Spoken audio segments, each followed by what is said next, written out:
Good morning, my lovely little ghosts, and welcome to the Dark Orchard. I'm Laura, and this is a movie review. As I said in my intro, this is a movie review. More specifically, today I'm going to be doing my makeup while talking about the new Jurassic World movie, Jurassic World Dominion.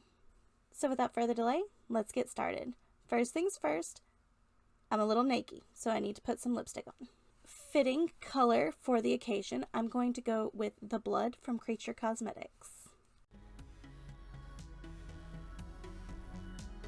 So without going into a whole what dinosaurs mean to me dissertation, let me just preface it with I always loved the Jurassic Park movies. They're my favorite mainstream franchise, and the Jurassic World movies are really nice too. To an extent. They're not quite the originals, but nothing ever is like the original. Even Scream. But there's a lot to say about that, so I'm just putting it off for a little bit. Today we're talking about Jurassic World though. Jurassic World Dominion. Jurassic World Dominion. I went out with some people. I went to an actual theater and I saw Jurassic World Dominion. My favorite two dinosaurs were in the film, being the dilophosaurus, and my favorite other dinosaur being the triceratops. So let's start with the beginning. We get introduced back to the veterinarian that was in the second movie, who was I forget what it's actually called, but the dinosaur veterinarian. So you think that she's going to be a bigger part of the movie. Spoiler alert, she's not. Really thought that she was going to be a much larger part, as same with the guy that was part of that team. But alas, this was not a movie for them. This was a movie for other things. So once we get the teaser of maybe they're going to be part of the film, they're actually not. It takes Jurassic World Dominion a very long time to dinosaur properly. And even then, it's one of the people I went to see this with said that they felt like they were watching a kidnap movie that just happened to take place around dinosaurs, which is very accurate. Very, very accurate.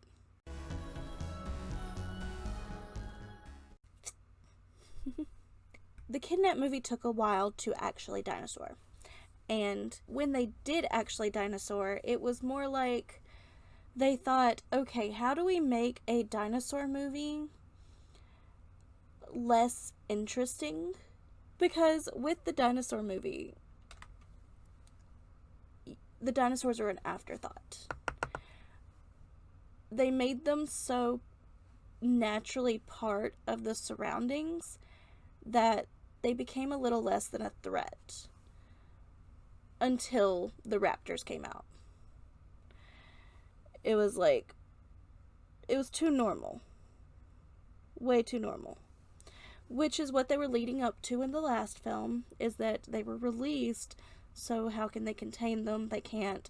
They're just going to have to coexist. Well, they followed through. And where most viewers probably thought them bringing the old cast in was going to be to solve a dinosaur issue, it actually wasn't a dinosaur issue at all that brought them back to the big screen. It was an issue with oversized lotus that were created by the same scientist that created the dinosaurs. So the problem wasn't even dinosaur. The problem was genetic mutation, which is cool, but it's Jurassic Park, it's Jurassic World. So it was kind of lackluster for the big problem that brought Ellie and Grant back to the spotlight is a lotus thing, not a dinosaur thing. Yes, they're oversized, but it was genetically altered to be oversized. When it first showed the lotus, I actually turned to Sarah and was like, are they gonna do the thing where dinosaurs have been such a big part of the world for so long now that life is starting to adjust. Life is finding that way, sort of playing on that chaos theory that it will always find a way to adjust. But instead, it was a genetically mutated thing that had been planted there, and it was all science-based, instead of it being the world is devolving and evolving at the same time to deal with these massive dinosaurs are now hunting things, so those things have to now get bigger to compensate for the dinosaurs. Does that make sense to you? Because it made sense to me, and I thought that's the direction they were going, especially with Jeff Goldblum coming back. It made sense, and it was totally debunked. I see why they did the mutation thing, because they wanted to still play on the cloned girl and elaborate on that story, which, by the way, was a nice twist. I enjoyed that part of the film. It seemed like two different plot points fighting each other. There was dinosaurs and dinosaur danger, but then there was also kidnapped clone girl who was finding out things about her past and that part of the story. And it just kind of wove together a little bit. It was just like a butterfly, just like barely touching. It was strange to me. It felt like two different films put into one. I want to say this now, but I want to say it later because it comes later in the movie. But while I'm on the subject of things not taking the forefront that should have, the storyline with Blue and Blue's child felt like an afterthought. The whole movie, I was like, so are we saving the raptor? What about the baby raptor? Anybody got an update on the baby raptor? And then, like, last minute, they finally get to the baby raptor part.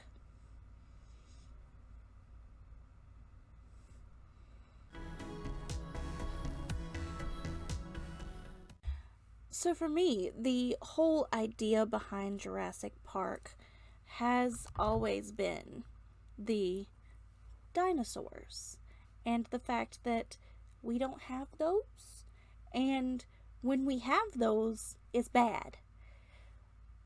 This movie made it like dinosaurs were as common as pigeons. And even at the very end, we see a little girl feeding pigeons or squirrels or something, and a dinosaur comes up and she feeds it too. And it's the same kind of dinosaur that attacked that whole family at the beginning of the second movie? Like, on the beach? Second movie. Same kind of dinosaur that attacked those people. She just feeding like it's a pigeon. These things are still dangerous, right? Like, this movie didn't take away their danger. They're still running from the raptors. So, I don't understand.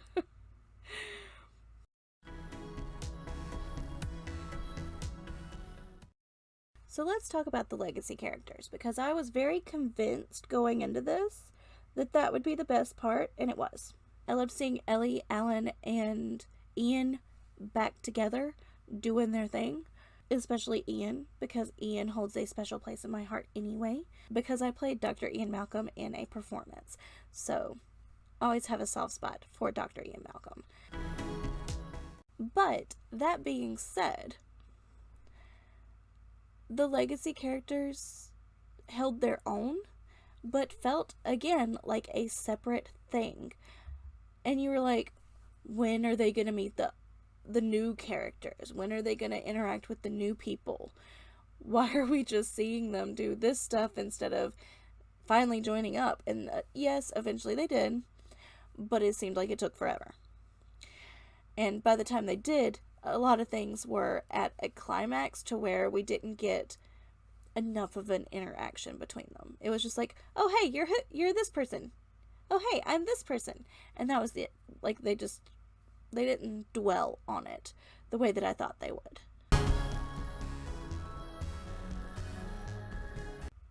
And I really thought they were going to kill off a legacy character. There's a certain time when there's a T-Rex fighting another dinosaur, and a legacy character is caught between them, and it's near the end. So I 100% thought that legacy character was going to die. They didn't, and I was glad, but I was totally prepared for it, especially with previous movies that have destroyed their legacy characters. I was prepared. Thankfully, that didn't happen, and I think it's just because that legacy character is one of the most important characters in the series, and if they would have done that, a lot of people would have been mad. It was a nice little scene for the legacy characters and the new characters to finally meet up.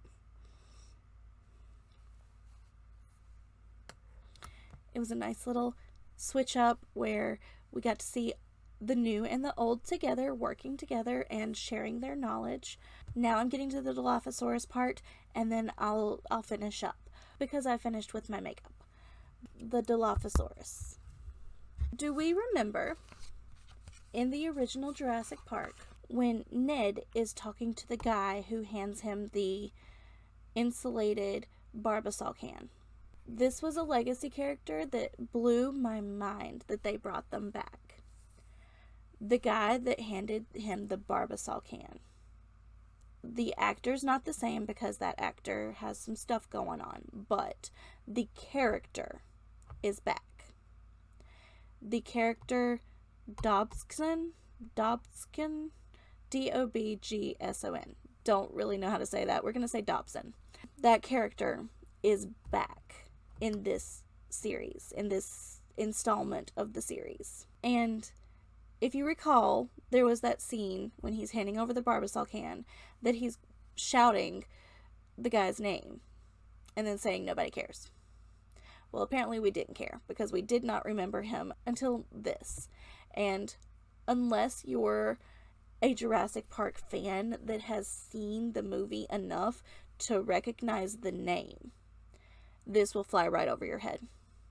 But Ian Malcolm looks at Dobson and goes, Dobson. Very quietly, very quickly. And for those of us that remember that scene, we remember that is that character. To affirm that, he has the Barbasol can. So someone went and retrieved that insulated Barbasol can and delivered it back to him.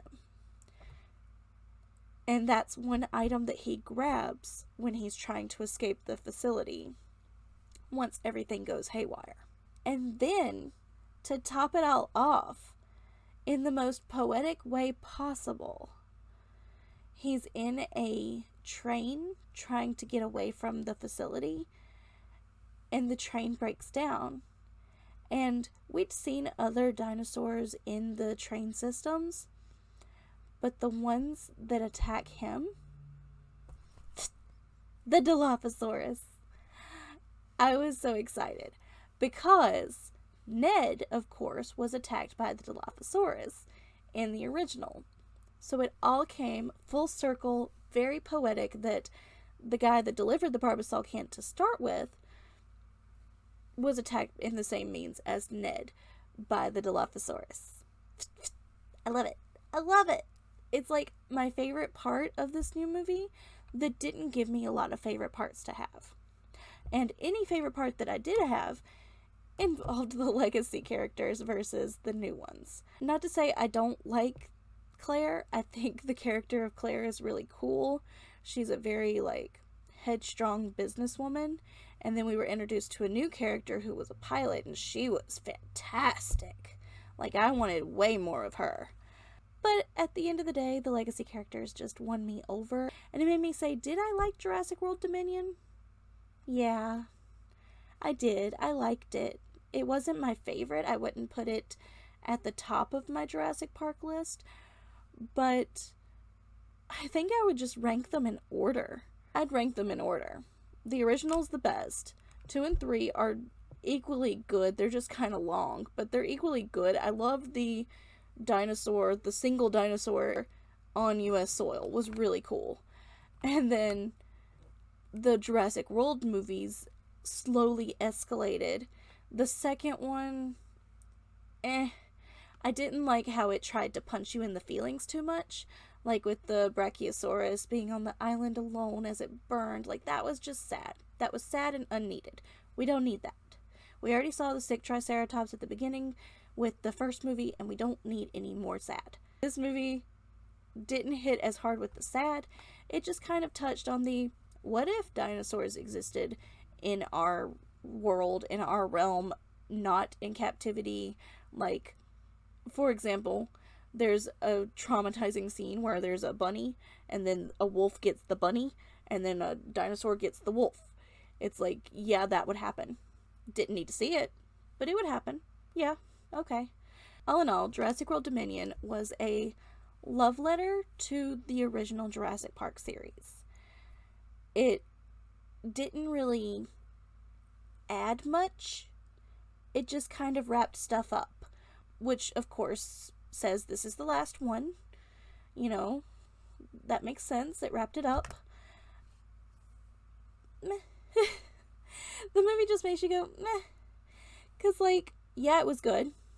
It was a good movie. It was a long movie, but it was a good movie. But like I said at the beginning, the dinosaurs were an afterthought. The dinosaurs were not as... You didn't go into the movie expecting jump scares from the dinosaurs anymore. It was like, oh, they're coexisting. And then it transitioned to, oh, there's some bad ones. It's like Halloween Kills, where you're going and you're expecting Michael Myers, and instead you're getting 2 hours worth of Evil Dies Tonight. And Jamie Lee Curtis laying in a hospital bed. Like, why? I kind of felt the same way about this. Yes, it had some good points. Yes, we got legacy characters like Halloween Kills did. But it just wasn't the action-packed dinosaur movie that you expected. It was action-packed, but not on the dinosaur aspect. An afterthought of dinosaur. Action with a side of dinosaur. That's my thoughts on Jurassic World Dominion. Good. 4 out of 5 coffins. 3 out of 5 coffins. Not quite worth the 5. But a good watch, at least once. So with that being said, for the comments down below, tell me what your favorite dinosaur is. And if you don't talk to me about that, tell me if you've seen this movie or not. If you have seen it, what was your favorite part? And if you don't talk to me about that, just talk to me about something, because I'd love for you to talk to me down in the comments. Thank you so much for watching. I hope you enjoyed this video, and I hope you come around again soon. Say bye.